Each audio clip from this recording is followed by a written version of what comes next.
ഈ ബിഗ് ബോസിൽ ഉണ്ട് ഈ വർഷം സിലക്ഷൻ നല്ലതാണോ ഓരോ എല്ലാവരും മൊത്തം അനീസ് ലോക പെണ്ണച്ചി അറിയില്ലേ മനസ്സിലാവും. നമ്മളെ ബിഗ് ബോസിലെ അനീഷിനെയാണ് പറഞ്ഞത് പെണ്ണച്ചി എന്ന്. നമ്മളെ ഈ പ്രേമൻ ചേട്ടന്റെ ജെൻഡറോ അല്ലെങ്കിൽ പ്രേമൻ ചേട്ടന്റെ യഥാർത്ഥ പേരോ മുഖമോ ഒന്നും നമുക്ക് ഇതുവരെ അറിയാൻ പാടില്ല. എവിടെന്നോ നേപ്പാളിൽ നിന്ന് വന്ന് ഇവിടെ കിടന്ന് പണി ചെയ്തിട്ട് നമ്മൾ അനീഷിനെ പറയാണ് അനീഷ് പെണ്ണച്ചിയാണ്, ബിഗ് ബോസിന് ആളെ തിരഞ്ഞെടുക്കാൻ അറിഞ്ഞുകൂടാ എന്നൊക്കെയാണ് പ്രേമൻ ചേട്ടൻ പറയണത്.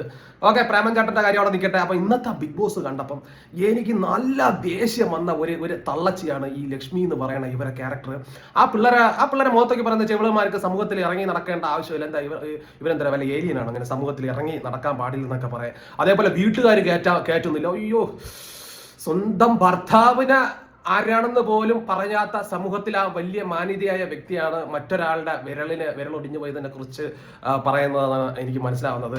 ആദ്യം സ്വന്തം കൈ മണപ്പിച്ച് നോക്കുക, മീൻ നാറുന്നുണ്ടോ ഇല്ലയോ എന്ന്, എന്നിട്ട് മറ്റുള്ളവരെ പറയാം. ഇവരെ സത്യം പറയട്ടെ, എനിക്ക് വന്നത് മുതൽ വളരെ വലിയ ചൊറിച്ചിലായിട്ടുള്ള ഒരു ക്യാരക്ടറാണ് ഈ ലക്ഷ്മിയുടെ. ഇന്ന് വന്നപ്പോൾ അറിയണത്, സത്യം പറഞ്ഞാൽ ഇന്നാണ് അറിയണത്, മറ്റേ അഖിൽ മാരാറിന്റെ സിനിമയിലൊക്കെ ഈ തള്ളച്ചി ഉണ്ടെന്നുള്ള കാര്യം അറിയുന്നത്. അത് തുടക്കത്തിലൊക്കെ നല്ല രീതിയിൽ ആ ജിഷിനൊക്കെ എടുത്തിട്ട് ഉടുക്കിയപ്പോൾ നമ്മൾ ചോദിച്ചു പാവമില്ലടാ, എന്തിനാ ഇങ്ങനെയുള്ള ഒരു പെണ്ണിന്റെ മുഖത്ത് നോക്കിയപ്പോൾ പറയണേന്നൊക്കെ തോന്നിപ്പോയി. പക്ഷെ ഇന്നാണ് അതിന്റെ ഒരു സംഭവം മനസ്സിലായത്. ഇവർക്ക് ഇതൊക്കെ ആവശ്യമാണ്.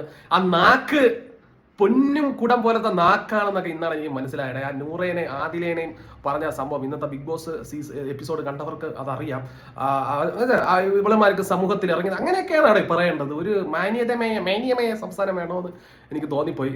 പിന്നെ ഇന്നത്തെ മറ്റേ അഖിൽ മാരാർ വന്നതൊക്കെ നന്നായിട്ടുണ്ടായിരുന്നു. പക്ഷെ ആ സിനിമയെ കുറിച്ച് എനിക്ക് വലിയ പ്രതീക്ഷയൊന്നുമില്ല കേട്ടോ. അപ്പൊ ഏതോ ഒരു പ്രൊഡ്യൂസർ പാവം കുറച്ച് കാശ് ഇരുന്നുകൊണ്ട് അദ്ദേഹത്തിന്റെ ഒരു ആഗ്രഹപ്രകാരം ഒരു സിനിമ പ്രൊഡ്യൂസ് ചെയ്യുന്നതാണോ എന്ന്. കാരണം എന്ന് വെച്ചാൽ അതിന്റെ ഒരു ക്യാമറ ക്വാളിറ്റി ഒന്നും ട്രെയിലർ കണ്ടിട്ട് ഫീൽ ചെയ്യണില്ല. ഇനി കഥ വല്ലതും ഉണ്ടോ എന്ന് അറിഞ്ഞൂടാ, അത് വന്നാലേ നമുക്ക് അറിയാൻ പറ്റുള്ളൂ.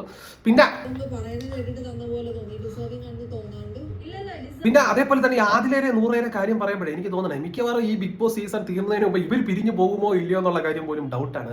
കാരണം ഇവർ തമ്മിലുള്ള ചൊറിച്ചിലൊക്കെ ചെറിയ രീതിയിൽ അതിനകത്ത് വന്ന് തുടങ്ങിയിട്ടുണ്ട്. ചില സമയത്ത് ഇന്നലത്തെ അവരെ സ്നേഹബന്ധം സ്നേഹപ്രകടനമൊക്കെ നല്ലതായിരുന്നു. കഴിഞ്ഞ ദിവസത്തെ ബിഗ് ബോസ് സീസണിൽ അവസാനം കണ്ടവർക്ക് അത് മനസ്സിലാവും.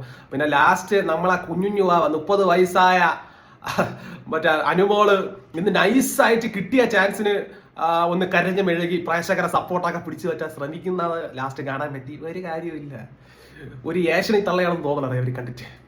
ഇതാണ് ഇന്നത്തെ ബിഗ് ബോസ് കണ്ടപ്പോൾ ഫീലായത്.